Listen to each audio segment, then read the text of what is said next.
Olá, meus queridos alunos, que prazer falar com vocês. Nesta semana resolvi fazer a correção dos exercícios de uma forma um pouco diferente, a fim de trazer para vocês um pouco mais de conhecimento, de modo a analisar o texto e resolver as questões, tendo em vista as questões gramaticais, as informações que o texto traz, proporcionando a vocês um pouco mais de aprendizado. Bons estudos e vamos lá! A questão 1 é uma questão simples, apenas de leitura do texto. É imprescindível que se faça essa leitura antes de partir para as questões, para ter uma compreensão geral sobre o que o texto fala, certo? E depois voltar ao texto sempre que for necessário, principalmente quando for uma questão gramatical, identificando esses termos, esses elementos que estão sendo analisados ali em cada frase, em cada parágrafo. Questão 2. O texto lido acima é um editorial, uma resenha, uma crônica, um artigo de opinião. Para entender qual é o gênero do texto, nós precisamos nos ater ao objetivo comunicativo do texto. O texto que nós lemos, ele traz uma análise crítica do filme Xingu. Ele faz essa análise resumindo algumas partes da obra, que é uma apresentação que ele faz da obra, apresentando também criticamente, deixando clara a sua opinião a respeito do filme. Tanto é que ele termina dizendo que vale a pena assistir ao filme Xingu. Então não temos dúvida aí de que se trata de uma resenha. A voz do autor do texto se faz explicitamente presente na frase. Explicitamente quer dizer, está aí de forma bem clara, está visível no texto, está escrito no texto. Então nós vamos identificar em qual frase há aí uma presença do autor do texto, de forma bem clara. Ao sair da sala de cinema, a primeira coisa que me veio à mente foi: B. Sua câmera procura as expressões, os sentimentos. C. Xingu é um filme sobre pessoas, sobre histórias que se entrelaçam. D. Muitas armadilhas foram evitadas.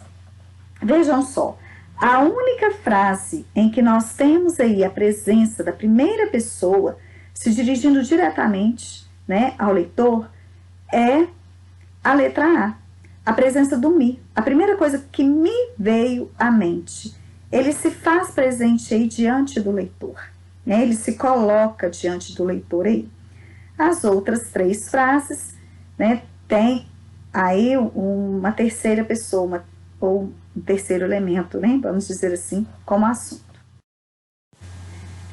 Questão 4. No segundo período do texto, o autor. Aqui é necessário fazermos uma correção, porque a análise aí não será feita do segundo período do texto, mas do segundo parágrafo do texto, que é este aí que eu coloquei para vocês, que começa apresentando um pouquinho da obra, mas depois passa a falar dos irmãos Vilas Boas, até chegar à criação do Parque Nacional do Xingu. Ok? Então, nós vamos analisar este parágrafo, certo? Letra A. Compara o filme Xingu com outros. Aqui, ele não está fazendo essa comparação. O objetivo do parágrafo não é fazer essa comparação do filme com outros. Embora ele comece, como todo filme deve ser. Aqui ele fala como o filme deve ser, mas ele não está comparando. Conta a história do filme Xingu. O parágrafo, ele começa a contar a história, mas não do filme, e sim dos irmãos Vilas Boas. Avalia o filme Xingu. Em alguns trechos do texto, nós temos essa avaliação do filme, certo? Mas não é o objetivo desse parágrafo. O parágrafo, ele explica a criação do Parque Nacional do Xingu. À medida que ele vai apresentando os irmãos Vilas Boas, que ele vai falando, por que eles chegaram ali, ele mostra como que essa aventura culminou, que foi com a criação do Parque Nacional do Xingu. Então, o parágrafo, ele explica como que o Parque Nacional do Xingu, ele foi criado. Questão 5. No segmento, mas que acabou por culminar em uma vitória irrevogável. A conjunção mas introduz. Eu coloquei aqui para vocês o parágrafo em que está, né, esse trecho. Aí nós temos apenas um pedacinho de uma frase, né, que é o mesmo parágrafo que foi avaliado anteriormente. E eu vou pegar o segundo período desse parágrafo.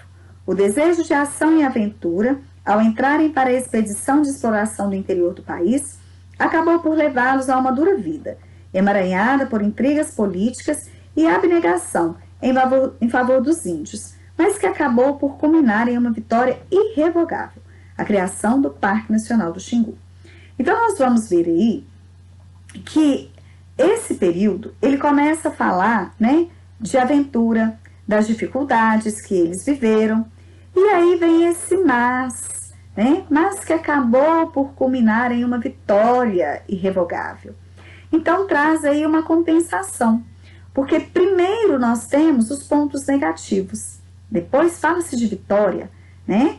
Por isso a letra D, a compensação de um fato, quer dizer, tudo aquilo que eles viveram de dificuldade valeu a pena, porque eles deixaram aí um legado que foi a criação nacional do Parque do Xingu. Questão 6. No trecho, a produção como um todo agrada, e muito. O termo muito exprime comparação, modo, intensidade ou tempo. Aí nós vamos ver o seguinte, nós temos nessas frases a avaliação do filme. Aí ele faz, né, um comentário crítico sobre o filme. E quando ele fala que agrada e muito, nós temos aí um advérbio de intensidade, porque ele está querendo dizer o quanto o agradou, certo? Então, letra C, intensidade. Questão 7. O adjetivo bela caracteriza. Antes de ir para as alternativas, eu tenho que voltar ao texto e procurar essa palavra no texto. Então, ele está aí no penúltimo parágrafo. Eu vou ler a frase em que essa palavra aparece. Tudo parece cooperar para que a bela história seja contada.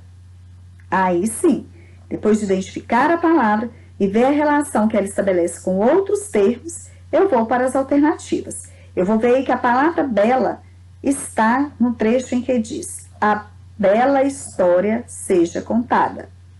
Então, letra A, produção do filme, a fotografia do filme, a trilha do filme, a história do filme. Então, nós vamos ver que é a letra D, porque está relacionado à história do filme. O adjetivo bela caracteriza a palavra história. Questão 8. Na passagem, enfim, é um filme que vale a pena ser conferido. Pode-se inferir que o autor busca. Quando a gente vai inferir, a gente vai chegar a uma conclusão a partir das pistas que o texto dá. Não está explícito no texto, não está claro no texto colocado ali, mas eu vou deduzir isso a partir das pistas que o texto traz. Então, essa frase é a frase que fecha o texto e ela vai ao encontro do objetivo comunicativo desse texto. Então, vamos lá. Letra A, informar o leitor. Não é o objetivo do texto, nem dessa frase, informar. B, instruir o leitor. O objetivo aí também não é dar uma instrução, né? Como em um manual de instruções, uma receita culinária, coisa do tipo. Letra C, entreter o leitor. Esse texto não é um texto de entretenimento, como as histórias em quadrinhos, por exemplo, né? E nem tampouco essa frase. Nós vamos ver que é a letra D, porque essa frase, assim como todo o texto, tenta convencer o leitor a assistir ao filme, né? Enfim, é um filme que vale a pena ser conferido. Eles fazem aí a indicação do filme, né? Numa crítica muito positiva em relação a ele. Então, ele quer realmente convencer o leitor. Por isso, a letra D.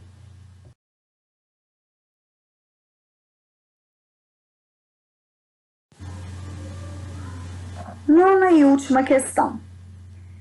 Identifique os referentes dos termos sublinhados a seguir. Letra A. Acabou por levá-los a uma dura vida. Nós vamos ver que o pronome os, ele está substituindo um termo que já foi mencionado no texto. Por isso que fala referente. O pronome tem o objetivo de substituir algo que já foi dito, certo? Retomando essa palavra ou essas palavras no texto. Então, referente é a palavra que esse pronome se refere, ok? Então, se nós voltarmos lá no segundo parágrafo, nós vamos ver que na primeira frase está aí falando dos irmãos Vilas Boas, e quando ele fala assim: a expedição de exploração do interior do país acabou por levá-los a uma vida dura. Levá-los quem? Os irmãos Vilas Boas, Cláudio, Orlando e Leonardo, que foram mencionados na frase anterior. Letra B. Ao afastar as suas lentes de um possível filme documentário. Nós temos esse trecho, né, de uma frase no terceiro parágrafo do texto, que começa falando aí de Karl Hamburger. Percebeu esse peso dramático importante para a história, ao afastar as suas lentes de um possível filme documentário. Suas lentes, suas é também um pronome, mas agora um pronome possessivo, que tem como referente o Karl Hamburger, porque as lentes são dele, né? Aí fazendo uma crítica positiva ao trabalho realizado por Karl Hamburger. Eu espero ter trazido maior clareza para vocês em relação à resolução dos exercícios. É sempre importante voltar ao texto para que essa análise seja feita de forma correta, de forma completa. Quando nós elaboramos as questões em uma análise de um texto, o objetivo é fazer com que o leitor ele tenha posse, né, do maior número possível de informações trazidas pelo texto. Então, eu desejo a vocês bons estudos e me coloco à disposição de vocês, como sempre, para sanar qualquer dúvida que tenha surgido aí nessas correções. Bons estudos para vocês, um grande abraço, eu estou com muita saudade de todos, do nosso contato, mas vamos seguir com responsabilidade, né, e compromisso com a nossa saúde e com a das outras pessoas também. Fiquem com Deus.